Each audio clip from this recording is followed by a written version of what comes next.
তো দেখো, সংস্কৃত সাহিত্য দ্বিতীতি এই যে বইটি, এটা কিন্তু পর্ষদ থেকে প্রকাশিত বই, এবং এখানে কোশ্চেন প্যাটার্ন যেমন দেওয়া রয়েছে তেমনি কিন্তু তোমাদের প্রত্যেকটা বিষয় আলোচনা করা হয়েছে। তো এর আগে আমি কিন্তু সাহিত্যের ইতিহাস আলোচনা করেছিলাম, আজকে ব্যাকরণ অংশ আলোচনা করব। আগেও আলোচনা করেছি, কিন্তু একদম শেষ মুহূর্তে যেগুলো প্রতি তোমাদের আলোকপাত করা প্রয়োজন সেগুলো আজকে আমি আলোচনা করছি ব্যাকরণ অংশে। তো প্রথমেই তোমাদেরকে আমি বলবো, ব্যাকরণে তোমাদের 15 মার্ক আছে, 15টি এমসিকিউ থাকবে বিভিন্ন প্যাটার্নের।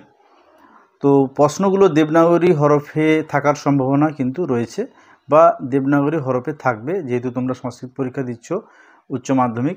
তাই যারা যারা দেবনাগরী হরফ সম্পর্কে একটু ভুলে গেছো বা যুক্ত বর্ণগুলো, তারা অবশ্যই দেখে রাখবে, এখানে কিন্তু দেওয়া রয়েছে এবং তোমরা অন্যান্য বই থেকে অবশ্যই পেয়ে যাবে। তো দেখো, তোমাদের যে ব্যাকরণ টাইপ প্রথমে রয়েছে প্রত্যয়। এই যে প্রত্যয় যেটা রয়েছে তোমাদের ব্যাকরণ অংশে, এখানে যে এমসিকিউগুলো হবে, এই প্রত্যয় আলোচনার পরে কিন্তু এমসিকিউ প্যাটার্ন দেওয়া রয়েছে, এগুলোর উত্তর আমি আলোচনা করেছি। যারা পাওনি, ডেসক্রিপশান বক্সে আমি লিঙ্ক দিয়ে রেখেছি, সেখান থেকে দেখে নিতে পারো। তো দেখো, প্রত্যয় যেটা রয়েছে তোমাদের কিন্তু তদ্ধিত প্রত্যয় রয়েছে। তো প্রথমে আমরা জানবো প্রত্যয় কাকে বলে। প্রকৃতির সঙ্গে যুক্ত এই অতিরিক্ত অংশই হচ্ছে প্রত্যয়। প্রকৃতির সঙ্গে যে অতিরিক্ত অংশ যুক্ত হয় তাকেই কিন্তু প্রত্যয় বলা হয়। প্রত্যয় দুই প্রকার, কৃৎ প্রত্যয় এবং তদ্ধিত প্রত্যয়। আর এখানে তদ্ধিত প্রত্যয় শব্দের পরে যুক্ত হয়, শব্দের সঙ্গে যুক্ত হয়, আর কৃৎ প্রত্যয় কিন্তু ধাতুর সঙ্গে যুক্ত হয়। একটি কৃৎ প্রত্যয়ের উদাহরণ আমি দিচ্ছি, যেমন ক্রিযুক্ত তব্য কর্তব্য। আর একটি তদ্ধিত প্রত্যয়ের উদাহরণ হচ্ছে মনুযুক্ত অন মানব। মনু হচ্ছে একটা শব্দ, এভাবে কিন্তু তদ্ধিত প্রত্যয় গঠিত হয়। তো এরপরে অনেক আলোচনা তোমাদের রয়েছে, এগুলো অতটা মনে রাখার দরকার নেই। তো দেখো, এখানে তোমাদের সিলেবাসে রয়েছে অন প্রত্যয়। এই অন প্রত্যয়টা কিন্তু তোমরা তোমাদের বইয়ে আছে, যারা সহায়িকা বই ব্যবহার করছো। তো সংস্কৃত সাহিত্য দ্বিতীতি বইতে এইভাবে আলোচনা রয়েছে। তো কোনগুলো তোমরা আলোকপাত করবে, দেখো এখানে শিব প্রভৃতি শব্দের উত্তর অপত্য অর্থে অন প্রত্যয় হয়, অপত্য অর্থে অন প্রত্যয় হয়, এটা খুব ভালো করে মনে রাখবে। আর এখানে কিছু উদাহরণ রয়েছে গুরুত্বপূর্ণ, যেমন শিবযুক্ত অন প্রত্যয় করলে শৈব। অন বানানটা লক্ষ্য রাখবে, অমূর্ধন্যয় হসন্ত। এখানে কিন্তু অপশানে দন্তনয় হসন্ত যদি থাকে তাহলে কিন্তু ভুল।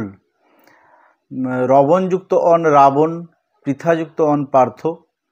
এছাড়াও কিন্তু বিভিন্ন বংশ অনুযায়ী কিন্তু অন প্রত্যয় হয়, যেমন বিশ্বামিত্রযুক্ত অন বৈশ্বামিত্র, ভৃগুযুক্ত অন ভার্গব, যদুযুক্ত অন যাদব, পাণ্ডুযুক্ত অন পাণ্ডব, পুরুযুক্ত অন পৌরব। বা কন্যা শব্দের উত্তরও কিন্তু অপত্য অর্থে অন প্রত্যয় হয়, যেমন কন্যার স্থানে কানিন আদেশ হয়, যেমন কন্যাযুক্ত অন প্রত্যয় করলে কানিন হয়, কয়াকার দন্তনয় দীর্ঘই দন্তন। এছাড়াও সমূহ অর্থে হয়, সমূহ অর্থে উদাহরণ রয়েছে। দেবতা অর্থেও হয়, যেমন ইন্দ্রযুক্ত অন ঐন্দ্র, বিষ্ণুযুক্ত অন বৈষ্ণব, শিবযুক্ত অন শৈব, এভাবে হয়। আবার উৎপন্ন অর্থে হয়, যেমন পুরযুক্ত অন পৌর, মথুরযুক্ত অন মাথুর, এরকমভাবে হয়। আর এখানে কিছু ছকে দেওয়া রয়েছে গুরুত্বপূর্ণ, তার মধ্যে আমি কিছুগুলো দাগিয়ে রেখেছি। গুরুযুক্ত অন গৌরব, দৌহিত্রযুক্ত অন দৌহিত্র, ঋতুযুক্ত অন আর্তব, দেবযুক্ত অন দৈব, কুরুযুক্ত অন কৌরব, কশ্যপযুক্ত অন কাশ্যপ, ঋষিযুক্ত অন আর্ষ। দেখো, এটা চেঞ্জ হচ্ছে, ভালো করে মনে রাখবে। ঋষিযুক্ত অন আর্ষ, স্মৃতিযুক্ত অন স্মার্ত, আর লঘুযুক্ত অন লাঘব, মুনিযুক্ত অন মৌন। তো অন প্রত্যয় থেকে এগুলো তোমাদেরকে মনে রাখতে হবে। এরপরে আসছি মতুপ প্রত্যয়। মতুপ প্রত্যয় দেখো, মত অংশে প্রাতিপদিকের সঙ্গে যুক্ত হয়ে তদ্ধিতান্ত শব্দ গঠন করে। মতুপ প্রত্যয়ের ম স্থানে ব হওয়ার কতগুলো নিয়ম কিন্তু এখানে রয়েছে, কোথায় কোথায় ম স্থানে ব হয়। যেমন এখানে মকারান্ত, অকারান্ত, এরকম অনেকগুলো নিয়ম এখানে রয়েছে। তোমরা শুধু উদাহরণগুলোর দিকে একটু লক্ষ্য করো, যেগুলো আমি আন্ডারলাইন করেছি। ধনযুক্ত মতুপ ধনবৎ, রাজনযুক্ত মতুপ রাজবৎ, বিদ্যুৎযুক্ত মতুপ বিদ্যুৎতৎ, মুরুৎযুক্ত মতুপ মুরুত্তৎ। একটু খেয়াল রাখবে, এখানে ধনবৎ আছে, যখন ধনবান হবে তখন ভাববে যে পুংলিঙ্গ প্রথমার একবচন, শ্রীমৎ শব্দের মতো হয়। তো দেখো, এখানে কিন্তু প্রাতিপদিকের রূপটাই কিন্তু দেওয়া রয়েছে, তোমরা অপশান দেখে ভালো করে প্রশ্ন বুঝে উত্তর দিবে। তারপরে যদি প্রাতিপদিক থাকে তাহলে এটা, বা যদি কিছু উল্লেখ নাও থাকে তাহলেও কিন্তু এটা। আর যদি কিন্তু প্রথমা পুংলিঙ্গ একবচন বলে তখন কিন্তু ধনবতের জায়গায় ধনবান হবে, রাজবতের জায়গায় রাজবান হবে, এরকম কিন্তু চেঞ্জ হবে। আর লবণযুক্ত মতুপ দেখো এখানে চেঞ্জ হয় একটু, রুমন্নত, তাই এটা খুব ভালো করে মনে রাখবে। এবং গ্রেটার দেন চিহ্ন দিয়ে দেখো লেখা রয়েছে রুমন্নান বা মুনি। তো এখানে কিন্তু তার অর্থটাও কিন্তু দেওয়া রয়েছে, লবণবান ও হয় সমুদ্র লবণ স্থানে নিপাতনে রুমন এখানে আদেশ হয়েছে। তো এইরকম তোমাদের এখানে মতুপ প্রত্যয়ের আলোচনা রয়েছে। এখানেও অনেকগুলো মতুপ রয়েছে। এখানে একটু ভালো করে দেখো, ভূম নিন্দা প্রশংসা বলে একটা 2 লাইনের শ্লোক রয়েছে। এখানে মনে রাখার বিষয় হচ্ছে ভূম অর্থাৎ আধিক্য অর্থে, যেমন ধনযুক্ত মতুপ ধনবৎ, জ্ঞানযুক্ত মতুপ জ্ঞানবৎ, এই যে উদাহরণ দুটো রয়েছে এটা কিন্তু আধিক্য অর্থে অর্থাৎ ভূম শব্দযোগে হয়েছে। আবার নিন্দা অর্থে হনুযুক্ত মতুপ হনুমত, এটা কিন্তু নিন্দা অর্থের একটা উদাহরণ। আবার প্রশংসা অর্থে রূপযুক্ত মতুপ রূপবৎ, আবার অস্থি অর্থে শ্রীযুক্ত মতুপ শ্রীমৎ। তো আমরা অনেকগুলো প্রশ্ন টাইপের দেখলাম, এরকম প্রশ্ন এসছে আধিক্য অর্থে, নিন্দা অর্থে, প্রশংসা অর্থে, এই তিনটারই প্রশ্ন বেশি আসলো দেখলাম। আর অস্থি অর্থেও করে রাখবে, কোন অর্থে প্রত্যয় হচ্ছে এটা কিন্তু খুবই গুরুত্বপূর্ণ একটা বিষয়। এরপরে দেখো ছকের সাহায্যে দেখানো হয়েছে কতগুলো গুরুত্বপূর্ণ, যেমন লক্ষ্মীযুক্ত মতুপ লক্ষ্মীবৎ। আবার লক্ষ্মীবৎ থেকে গ্রেটার দেন চিহ্ন দিয়ে লক্ষ্মীবানও করা হয়, তখন কিন্তু প্রথমার একবচন হয়ে যাবে। চক্ষুযুক্ত মতুপ চক্ষুষ্মৎ, গুণযুক্ত মতুপ গুণবৎ, রাজনযুক্ত মতুপ রাজবৎ, পিতৃযুক্ত মতুপ পিতৃমত। এভাবে কিন্তু মতুপ প্রত্যয়ের আলোচনা রয়েছে। এবারে ইয়সুন ইষ্টন, ইয়সুন ইষ্টনের এই যে আলোচনাটা তোমাদের রয়েছে, এখানে যেটা মনে রাখবে সেটা হচ্ছে বহুর মধ্যে একের উৎকর্ষ বোঝাতে, মানে অনেকের মধ্যে যদি একজনের উৎকর্ষ বোঝায় তখন কিন্তু তমপ আর ইষ্টন হয়। দুটোরই উদাহরণ দেওয়া রয়েছে, যেমন লঘুযুক্ত তমপ লঘুতর, আবার লঘুর সঙ্গে ইষ্টন যুক্ত করলে লঘিষ্ঠ হয়। অর্থ হচ্ছে একই, লঘুতম যা অর্থ লঘিষ্ঠর তাই অর্থ, অর্থাৎ বহুর মধ্যে অনেকের মধ্যে একজনের কিন্তু শ্রেষ্ঠত্ব বোঝানো হচ্ছে। আবার দুজনের মধ্যে বা দুটো জিনিসের মধ্যে যদি কম্পেয়ার করা হয় উৎকর্ষ বোঝায়, তখন কিন্তু হবে কি না তরফ এবং ইয়সুন, এই দুটো হয়। এই দুটো কিন্তু খুব ভালো করে মনে রাখবে, তোমাদের একটা না একটা প্রশ্ন অবশ্যই এখান থেকে আসবে। লঘুযুক্ত তরফ লঘুতর, তরফ করলে লঘুতর হয়, আর তম করলে লঘুতম হয়, ইষ্টন করলে লঘিষ্ঠ হয়, আবার লঘুযুক্ত ইয়সুন করলে লঘিয়স হয়। তো এই জিনিসটা এখানে একটু ভালো করে মনে রাখবে। এরপরে দেখো এখানে অনেক উদাহরণ দিয়েছে, এত উদাহরণে আমি যাচ্ছি না, একটা ছক দেওয়া রয়েছে এর পরের পেজে। তো সেই ছকটা দেখলে আমরা অনেকটাই বুঝতে পারবো। দেখো এখানে শব্দ রয়েছে, মূল শব্দ ইয়সুন ইষ্টন এরকম শব্দ রয়েছে। তো আমি যেগুলো দাগিয়ে রেখেছি গুরুত্বপূর্ণ, যেমন ধরো ক্ষিপ্র, ইয়সুন করলে ক্ষেপিয়স, আবার ক্ষিপ্র শব্দের সঙ্গে ইষ্টন করলে ক্ষেপিষ্ট। ক্ষুদ্রর সঙ্গে ইয়সুন করলে ক্ষদিয়স, আবার ইষ্টন করলে ক্ষদিষ্ট। দূরযুক্ত ইয়সুন দবিয়স, দূরযুক্ত ইষ্টন দবিষ্ট। প্রশস্যযুক্ত ইয়সুন শ্রেয়স বা জ্যায়স দুটোই হয়, আবার ইষ্টন করলে শ্রেষ্ঠ বা জ্যেষ্ঠ দুটোই হয়। বহুযুক্ত ইয়সুন করলে ভূয়স হয়, এটা কিন্তু ভয় দীর্ঘ ভূয়স হয়, আবার বহুযুক্ত ইষ্টন করলে কিন্তু ভূইষ্ঠ হয়। বহুলযুক্ত ইয়সুন বংহিয়স, আবার ইষ্টন করলে বংহিষ্ঠ। যুবনযুক্ত ইয়সুন জবিয়স কনিয়স দুটোই হয়, আর ইষ্টন করলে জবিষ্ঠ কনিষ্ঠ হয়। বাঢ়যুক্ত ইয়সুন করলে সাধিয়স, আর ইষ্টন করলে সাধিষ্ঠ। বৃদ্ধর সঙ্গে ইয়সুন করলে বর্ষিয়স বা জ্যায়স দুটোই হয়, আর ইষ্টন করলে বর্ষিষ্ঠ বা জ্যেষ্ঠ এগুলো কিন্তু হয়। তো এখানেও কিছু দেওয়া রয়েছে, দেখো আমি বেছে দিয়েছি বহুর সঙ্গে ইয়সুন করলে ভূয়স আর ইষ্টন করলে ভূইষ্ঠ। পাপিনো এই শব্দের সঙ্গে ইয়সুন করলে পাপিয়স আর ইষ্টন করলে পাপিষ্ট। এখানে দেখে রাখবে হসন্ত আছে, তো তোমাদের এমসিকিউতে একটাই হয়তো হসন্ত থাকবে, একটা হসন্ত থাকবে না। তো তোমরা কিন্তু ভালো করে বানানটা লক্ষ্য রাখবে, না হলে কিন্তু ভুল হয়ে যেতে পারে। এরপরে তরফ এবং তমপ রয়েছে। দেখো উৎকর্ষ অর্থে তরফ তমপ হয়, বহুর মধ্যে একের উৎকর্ষ বোঝাতে তমপ, আর দুটোর মধ্যে উৎকর্ষ বোঝাতে তরফ, একটু আগেই আলোচনা করলাম। তো এখানে দেখতেই পাচ্ছ যে তরফ তমপ প্রত্যয়ান্ত শব্দ পুংলিঙ্গে নর শব্দের মতো হবে, স্ত্রীলিঙ্গে টাপ যোগে লতা শব্দের মতো হবে, আর ক্লিবলিঙ্গে ফল শব্দের মতো হবে। তো এখানে দেখো তরফ এবং তমপের অনেকগুলো উদাহরণ দেওয়া রয়েছে। তো আমি কিছুগুলো বলছি। অল্পযুক্ত তরফ অল্পতর, তমপ করলে অল্পতম। এখানে দেখো যদি পুংলিঙ্গ বলে তখন কিন্তু অল্পতরের উপরে বিসর্গ হবে, আর এখানেও পুংলিঙ্গ বললে বিসর্গ হবে। কিন্তু যদি কিছু না বলে তাহলে কিছু দেওয়ার দরকার নেই। যখনই উল্লেখ করবে পুংলিঙ্গ প্রথম আর একবচন তখন কিন্তু বিসর্গ অপশানটাকেই তোমরা বেছে নেবে পুংলিঙ্গের ক্ষেত্রে। আর স্ত্রীলিঙ্গের ক্ষেত্রে কিন্তু আকার থাকবে অল্পতরা বা অল্পতমা এরকম থাকবে। ক্ষুদ্রযুক্ত তরফ ক্ষুদ্রতর, ক্ষুদ্রযুক্ত তমপ ক্ষুদ্রতম, গুরুযুক্ত তরফ গুরুতর, গুরুযুক্ত তমপ গুরুতম, অন্তিকযুক্ত তরফ অন্তিকতর, অন্তিকযুক্ত তমপ অন্তিকতম, দীর্ঘযুক্ত তরফ দীর্ঘতর, দীর্ঘযুক্ত তমপ দীর্ঘতম, বলবৎযুক্ত তরফ বলবত্তর। দেখো এখানে তয়িত রয়েছে, এটা কিন্তু ভালো করে খেয়াল রাখবে। আর তমপ বলবত্তম। বহুযুক্ত তরফ বহুতর, বহুযুক্ত তমপ বহুতম, মহৎযুক্ত তরফ মহত্তর, আর তম করলে মহত্তম। এখানেও কিন্তু তয়তর ব্যবহার রয়েছে। প্রিয়যুক্ত তরফ করলে প্রিয়তর, আর তম করলে প্রিয়তম। তো এরকম তরফ তমপ হবে। আর এখান থেকে তোমাদের যে এই যে অনুশীলনীর প্রশ্ন রয়েছে এগুলোর কিন্তু উত্তর আমি আলোচনা করে দিয়েছি। যারা সে ভিডিওটি দেখোনি আমি লিঙ্ক দিয়ে রেখেছি ডেসক্রিপশন বক্সে, সেখান থেকে তোমরা দেখে নিতে পারো। তো এরপরে আমরা ব্যাকরণের আরেকটি পার্টে যাব। তো দেখো নাম ধাতু থেকে তোমাদের জন্য কিছু গুরুত্বপূর্ণ উদাহরণ রয়েছে। যেমন প্রথমে তোমাদের জানতে হবে নাম ধাতু কাকে বলে। যেমন নাম ধাতু যেমন দেখো বিশেষ্য বিশেষণ, এর উত্তর কচ কামচ কং, এই তিনটি কিন্তু নাম ধাতু। এই তিনটি প্রত্যয় যোগে কিন্তু নাম ধাতু গঠিত হয়, এটা তোমাদেরকে মনে রাখতে হবে। আর কাম্যজ যে প্রত্যয় এটা কিন্তু আত্মসংক্রান্ত ইচ্ছা বোঝায়। আর কাম্যজ প্রত্যয় যোগে নাম ধাতু যে উদাহরণগুলো সেগুলো হচ্ছে আত্মন পুত্রম ইচ্ছতি পুত্র কাম্যতি, যার গঠনটা হচ্ছে পুত্রযুক্ত কাম্যজ যুক্ত লট তি, অর্থাৎ লট মানে বর্তমানকাল, তি বলতে তিতস অন্তির অর্থাৎ একবচন, প্রথম পুরুষ একবচন।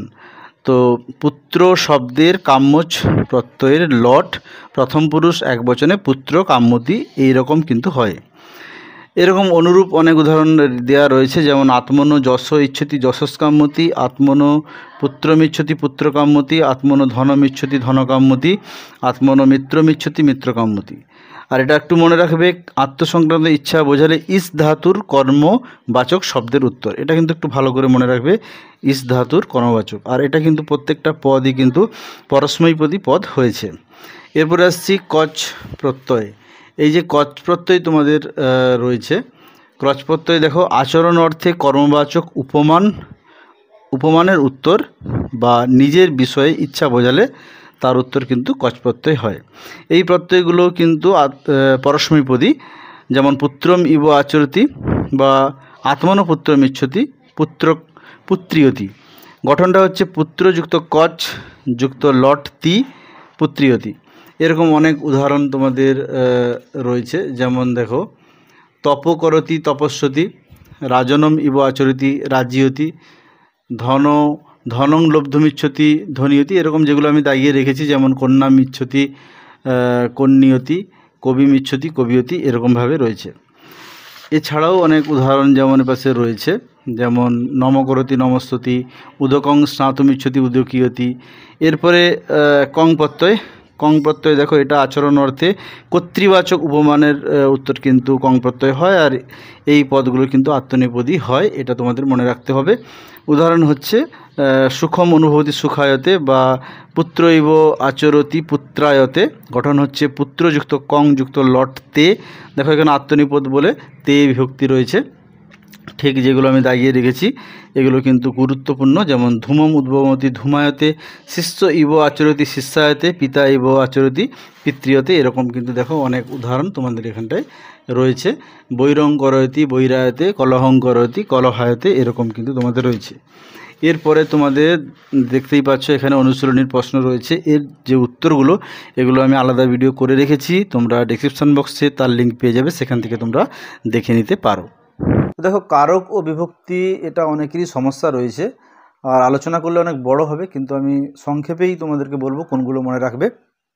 প্রথমত কারক কাকে বলে মনে রাখবে, বিভক্তি কাকে বলে মনে রাখবে, কারক কয় প্রকার আর বিভক্তি কয় প্রকার। দেখতেই পাচ্ছ এখানে সুবিভক্তির 7 প্রকার, বিভক্তি 7 প্রকার রয়েছে প্রথমা থেকে সপ্তমী। আবার অন্যভাবে বিভক্তি 2 প্রকার, উপপদ বিভক্তি আর কারক বিভক্তি। আর কারকের তো তোমরা ভাগ জানো, কারক ক্রিয়ান্বয়ী কারকম, এখানে কারকের সংজ্ঞা রয়েছে। ষট কারকানি, 6টি কারক, কর্তৃ, কর্ম, করণ, সম্প্রদান, অপাদান, অধিকরণ। তো তোমাদের যে সিলেবাস তাতে কিন্তু প্রথম 3টা রয়েছে, অর্থাৎ কর্তৃকারক, কর্মকারক, করণকারক, এইভাবে কিন্তু রয়েছে। এবারে দেখো যেগুলো তোমাদের একটু মনে রাখার প্রয়োজন, আমি কোনো সূত্র তোমাদেরকে বলবো না, আমি যেগুলো একটু প্রয়োজন এখান থেকে জানার সেটাই বলবো। যেমন দেখো কারকের কর্তৃকারক যেটা রয়েছে, তো কারকের মূল কারকের সূত্র যেটা 2টো রয়েছে, স্বতন্ত্র কর্তা এবং তৎপ্রয়োজক হেতুস্য। তারপরে দেখো কর্তৃকারকের প্রথমা বিভক্তি হয়, প্রথমা বিভক্তির কিন্তু আবার সূত্র আলাদা রয়েছে, প্রাতিপদিকার্থ লিঙ্গ পরিমাণ বচন মাত্রে প্রথমা। আর এদিকে রয়েছে সম্বোধনে চ কচিত নিপাতেনা বিধানম, এটা একটা দীক্ষিত সূত্র।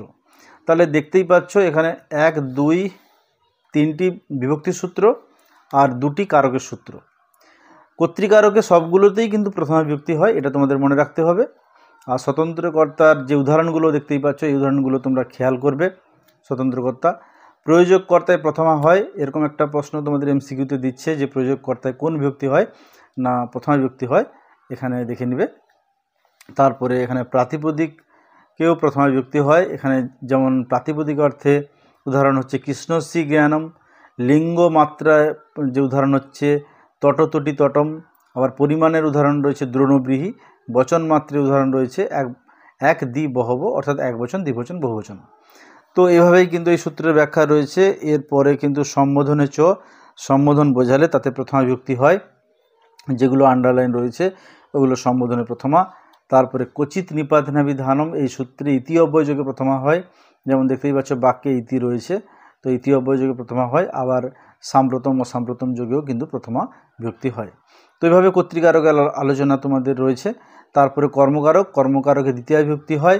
কর্মকারকের মূল যে সূত্র রয়েছে সেগুলো হচ্ছে কর্তু ঋষিতম কর্ম, তার উদাহরণ রয়েছে দেখতেই পাচ্ছ। তারপরে রয়েছে তথাযুক্ত চানিপসিতম, এগুলো কিন্তু সব কর্মকারকের সূত্র। অকথিত অঞ্চ, এটাও কিন্তু কারকের সূত্র, দেখতেই পাচ্ছ অনেক উদাহরণ এখানে, যে 16টা ধাতু যোগে যে উদাহরণগুলো রয়েছে সেই উদাহরণগুলো দেওয়া রয়েছে। তারপরে এখানটায় তোমাদের অধিসিং স্থাসাং কর্ম, উপান্নধ্যাং বশ, এখানে যে উদাহরণগুলো রয়েছে প্রত্যেকটা কিন্তু খুবই গুরুত্বপূর্ণ। তোমাদের অন্য যে সহায়িকা বই ব্যবহার করছো সেখান থেকে মিল আছে কিনা জানি না, দেখে নেবে। যেহেতু এই বইটা তোমাদের পর্ষদ নির্ধারিত, তাই ভালো করে মনে রাখতে হবে। দ্বীপ কর্মচ, অক্ষান দিব্যতি, অক্ষয় দিব্যতি, দ্বীপ কর্মচ সূত্রে দ্বিতীয়া হয়, তৃতীয়া হয়, দ্বীপ ধাতুর প্রয়োগে হয়, ভালো করে মনে রাখবে এখানটায়। তো যাই হোক, এগুলো সব কারকের সূত্র। আর দ্বিতীয় বিভক্তির সূত্র আসলো এখান থেকে, কর্মণি দ্বিতীয়া, অন্তরা অন্তরেণ যুক্তি দ্বিতীয়া, কর্মপ্রবচনীয় যুক্তি দ্বিতীয়া, কালাধ্বনুর অত্যন্ত সংযোগে দ্বিতীয়া, অভিতপরিত সময়া নিকষা হা প্রতিযোগী দ্বিতীয়া, উভ সর্বতস দ্বিতীয়া। এরকম তোমাদের দ্বিতীয় বিভক্তির সূত্রগুলো রয়েছে। ক্রিয়া বিশেষণী দ্বিতীয়া, এগুলো কিন্তু দ্বিতীয় বিভক্তির কোনগুলো সূত্র মনে রাখতে হবে। তাহলে কি কর্মকারকের বিভক্তির সূত্রগুলো মনে রাখতে হবে, আর দ্বিতীয় বিভক্তির সূত্র কোনগুলো মনে রাখতে হবে। এরপরে আসছে করণকারক, করণকারকের তৃতীয় বিভক্তি হয়, কিন্তু দেখো করণকারকের মূল কারকের 2টো সূত্র আছে, সাধকতম করণম আর দ্বীপ কর্মচ। দেখো দ্বীপ কর্মচ সূত্রটা কিন্তু আমরা কর্মকারকে পেয়েছি, আবার এখানে কিন্তু আলাদাভাবে দিয়েছে। তার কারণটা কি? কারণ হচ্ছে এখানে দ্বিতীয়াও হয় তৃতীয়াও হয়, তাই এখানে আবার একবার দিয়েছে। তৃতীয় বিভক্তি কিন্তু কি হয় না, করণকারকের তৃতীয় বিভক্তির যে সূত্রগুলো আছে সেইগুলো মনে রাখতে হবে, যে তৃতীয় বিভক্তির কোন সূত্রগুলো না, কর্তৃকরণের তৃতীয়া, সহযুক্ত অপ্রধানে। এখানে একটু ভালো করে মনে রাখবে যে কর্তায় তৃতীয়া কোনটা হয় আর করণে তৃতীয়া কোনটা হয়, আমি ডিটেলস আলোচনা করে দিয়েছি, তাও একবার বলে দিচ্ছি। অপবর্গের তৃতীয়া, তো এখানে খেয়াল করবে ব্যাপ্তি অর্থে দ্বিতীয়া হয়, আবার এখানে ব্যাপ্তি অর্থে তৃতীয়া হয়। তো কালাধ্বনুর অত্যন্ত সংযোগে দ্বিতীয়া হয় ব্যাপ্তি অর্থে, যখন সেই কাজটা চলছে বোঝায়, আর কাজটা যখন শেষ হয়ে যায় মানে ফলপ্রাপ্তি বোঝায়, তখন কিন্তু অপবর্গে তৃতীয়া হয়। এখান থেকে একটা প্রশ্ন আসার সম্ভাবনা রয়েছে। যেমন এই যে উদাহরণটা, স্ব মাসেন ব্যাকরণ অপঠত আর তোমাদের সেখানে যেটা রয়েছে ব্যাপ্তার্থে দ্বিতীয়ার কালাধ্বন্যর অত্যন্ত সংযোগের যে উদাহরণ রয়েছে সমাসং ব্যাকরণ অপটত। তো যাই হোক, সূত্রগুলো তোমরা অবশ্যই ভালো করে পড়বে। কোনটাকার সূত্র দেখতেই পাচ্ছ, এগুলো রয়েছে করণকারকে তৃতীয় বিভক্তির সূত্রগুলো এগুলো। জেনাঙ্গ বিকারও ইত্যম্ভূত লক্ষণে হেতু প্রকৃতাদি ভূপসংখ্যানম, এই সূত্রগুলো কিন্তু গুরুত্বপূর্ণ রয়েছে। এরপরে অনুশীলনী রয়েছে। অনুশীলনীর কিন্তু প্রশ্নগুলো খুব স্ট্যান্ডার্ড, এখান থেকে লাগার সম্ভাবনা রয়েছে। এগুলো আমি আলোচনা করে দিয়েছি, আমি লিঙ্ক দিয়ে রেখেছি, সেখান থেকে তোমরা এর সবগুলোরই উত্তর পেয়ে যাবে, দেখে নেবে। আর আমি এখন বললে কিন্তু ভিডিওটি অনেক বড় হয়ে যাবে। তো এরপরে আরেকটি আসছে টপিক, সেটা হচ্ছে সমাস। তো দেখো, সমাস শব্দের অর্থ সংক্ষেপ। সম অস ঘং করলে সমাস শব্দটি নিষ্পন্ন হয়। সমাস 4 প্রকার: অব্যয়ীভাব, তৎপুরুষ, বহুব্রী, দ্বন্দ্ব। তো পাণিনির মতে 4 প্রকার রয়েছে। এছাড়াও সমাস আরও 2টি রয়েছে, কর্মধারয়, দ্বিগু, এই নিয়ে সমাস 6 প্রকার। তো এই 4 প্রকার মনে রাখবে। 4 প্রকারের মধ্যে প্রথম যে 2 প্রকার অব্যয়ীভাব, তৎপুরুষ, এটাই কিন্তু তোমাদের পাঠ্যাংশে রয়েছে বা সিলেবাসে রয়েছে। তো দেখো, অব্যয়ীভাব সমাসে পূর্বপদের অর্থ প্রধান হয়, যেমন লেখাই আছে পূর্ব পদার্থ প্রধান অব্যয়ীভাব সমাস। এখানে অনেকগুলো অর্থে অব্যয়ীভাব সমাস হয়, সেগুলো দিয়ে রয়েছে, এগুলো আমি আগেও আলোচনা করেছি, তাও বলে দিচ্ছি। দেখো, সামীপ্য অর্থে উদাহরণ হচ্ছে এগুলো: সমৃদ্ধির অর্থে অব্যয়ীভাব সমাস, বৃদ্ধি অর্থে অব্যয়ীভাব সমাস, অভাব অর্থে অব্যয়ীভাব সমাস, অত্যয় অর্থে অব্যয়ীভাব সমাস, অসম্প্রতি অর্থে অব্যয়ীভাব সমাস, পশ্চাৎ অর্থে অব্যয়ীভাব সমাস, যৌগপদ্য অর্থে অব্যয়ীভাব সমাসের এই যে উদাহরণগুলো, এগুলো ভালো করে মনে রাখবে কোন অর্থে কোন সমাস হচ্ছে। সাদৃশ্য অর্থে অব্যয়ীভাব সমাসের উদাহরণ রয়েছে, আবার সাকল্য অর্থে রয়েছে, যোগ্যতা অর্থে রয়েছে, বিপসা অর্থে রয়েছে। বিপসা মানে দুবার একটি শব্দের পুনরাবৃত্তি হবে। আর এখানে অতিক্রম অর্থে বা অনতিক্রম অর্থে অব্যয়ীভাব সমাসের উদাহরণ রয়েছে। তো এগুলো করলে মোটামুটি এখান থেকে তোমরা কমন পাচ্ছ। তো এরপরে দেখো, তোমাদের তৎপুরুষ সমাস। তৎপুরুষ সমাস কী লেখা আছে না, উত্তর পদার্থ প্রধান তৎপুরুষ, মানে পরপদের অর্থ প্রধান হলে তাকে তৎপুরুষ সমাস বলা হয়। দ্বিতীয় তৎপুরুষ থেকে সপ্তমী তৎপুরুষ, এগুলো হচ্ছে বিভক্তি প্রধান তৎপুরুষ সমাস। যেমন দ্বিতীয় তৎপুরুষের দেখো, যেগুলো আন্ডারলাইন করেছি, শ্রিত, অতীত, পতিত, এই যে শব্দগুলো রয়েছে, এই শব্দের সঙ্গে দ্বিতীয় বিভক্তিযুক্ত পদের সমাস হলে তাকে দ্বিতীয় তৎপুরুষ সমাস বলে। এবং যেগুলো আমি আন্ডারলাইন করেছি এগুলোই কিন্তু গুরুত্বপূর্ণ উদাহরণ, একটু ভালো করে তোমরা দেখে নেবে। এরপরে তোমাদের তৃতীয় তৎপুরুষ, বুঝতেই পারছো, তৃতীয় বিভক্তিযুক্ত পদের সঙ্গে এই যে গুণবাচক শব্দ, এগুলোর সঙ্গে কিন্তু তৃতীয় তৎপুরুষ সমাস হয়। এখানে আমি যেগুলো আন্ডারলাইন করেছি ওগুলোর প্রতি তোমরা একটু আলোকপাত করবে। চতুর্থ তৎপুরুষের ক্ষেত্রেও কিন্তু একই, চতুর্থ তৎপুরুষে এই উদাহরণগুলো মনে রাখবে। পঞ্চমী তৎপুরুষেরও তোমরা কোন অর্থে হচ্ছে এবং পঞ্চমী বিভক্তিযুক্ত শব্দের সঙ্গে হচ্ছে, এগুলো তোমরা মনে রাখবে। তারপরে দেখো, ষষ্ঠী তৎপুরুষের ক্ষেত্রেও এখানে আমি যেগুলো আন্ডারলাইন করেছি, সুবন্ত পদের সঙ্গে ষষ্ঠী বিভক্তির সমাস, যেমন গঙ্গায়া জলম। আর এগুলো কিন্তু দেখো, শব্দরূপ যদি তোমরা ভুলে গেছো তাহলে কিন্তু তোমাদের এটা একটু টাফ মনে হবে, কারণ দেখো, গঙ্গায়া হচ্ছে ষষ্ঠী বিভক্তিযুক্ত পদ, বা রাজ্য হচ্ছে ষষ্ঠী বিভক্তিযুক্ত পদ, এর সঙ্গে কিন্তু সমাস হচ্ছে, তাই একে বলা হচ্ছে ষষ্ঠী তৎপুরুষ সমাস। এরপরে সপ্তমী তৎপুরুষ রয়েছে, সপ্তমী বিভক্তিযুক্ত ষণ্ড শব্দের সঙ্গে হয় এই সমাসটি। তারপরে দেখো, এখানে নং তৎপুরুষ নাবাচক শব্দের সঙ্গে, তোমরা অন্যান্য বইতে কিন্তু নংয়ের যে 6টি অর্থ রয়েছে সেই অর্থ থেকেও কিন্তু প্রশ্ন হয়, এই বইয়ে দেওয়া নেই। তোমরা প্রান্তিক বা রায় মার্টিন যে বই তোমরা ব্যবহার করছো সেখান থেকে কিন্তু নংয়ের 6টি অর্থ আছে, সেই অর্থে নং তৎপুরুষ সমাসের উদাহরণ অবশ্যই মনে রাখবে। কুতৎপুরুষ সমাস ভালো করে মনে রাখবে, নিন্দার্থে কুতৎপুরুষ সমাস হয়, যেমন কুৎসিতজন, কুজন। আর কোন, এখানে একটা প্রশ্ন আছে ভালো, যেমন কোথায় কুস্থানে কা হয়, এরকম একটা প্রশ্ন আছে। যেমন তৎপুরুষ সমাসে ঈষৎ অর্থে হয়, যেমন ঈষৎ লবণম, কা লবণম, দেখো এখানে কা আসছে। আবার পুরুষ শব্দের পরেও কিন্তু কুস্থানে কা হয়, যেমন কুৎসিত পুরুষ, কা পুরুষ। এরপরে উপতৎপুরুষ কাকে বলে না, কৃদন্ত পদের সঙ্গে উপপদের সমাস হলে তাকে উপতৎপুরুষ সমাস বলে। এখান থেকে কিন্তু উপতৎপুরুষ খুবই গুরুত্বপূর্ণ রয়েছে। প্রিয়ংবদতি, যা আসা, প্রিয়ংবদা, এই উদাহরণগুলো ভালো করে তোমরা খেয়াল করবে। প্রাদি তৎপুরুষ রয়েছে, উদাহরণগুলো একটু খেয়াল রাখবে। প্রগত, আচার্য, প্রাচার্য, উৎক্রান্ত, বেলাম, উদ্বেল। তো যাই হোক, এখানে কিন্তু সমাস যে আলোচনা শেষ হলো, এরপরে সমাস থেকে যে অনুশীলনের প্রশ্নগুলো তোমাদের রয়েছে অনেকগুলো, এগুলোরও কিন্তু আমি উত্তর করে দিয়েছি। তোমরা লিঙ্ক আমি দিয়ে রেখেছি, সেখান থেকে তোমরা দেখে নেবে। তাহলে কিন্তু তোমরা ব্যাকরণের সব কিছু কমন পেয়ে যাবে বলে আশা করছি। খুব কঠিন প্রশ্ন হবে না, তবে এইটুকু মাথায় রাখবে যে যারা দেবনাগরী হরফ পড়তে পারবে না তারা তো উত্তর দিতেই পারবে না। তাই যদি প্রশ্ন হওয়ার সম্ভাবনা রয়েছে, যদি প্রশ্ন দেবনাগরী হরফে হয় তাহলে কিন্তু অবশ্যই তোমরা প্র্যাকটিস করে যাবে, তাহলে কিন্তু তোমরা সমস্ত উত্তর দিতে পারবে।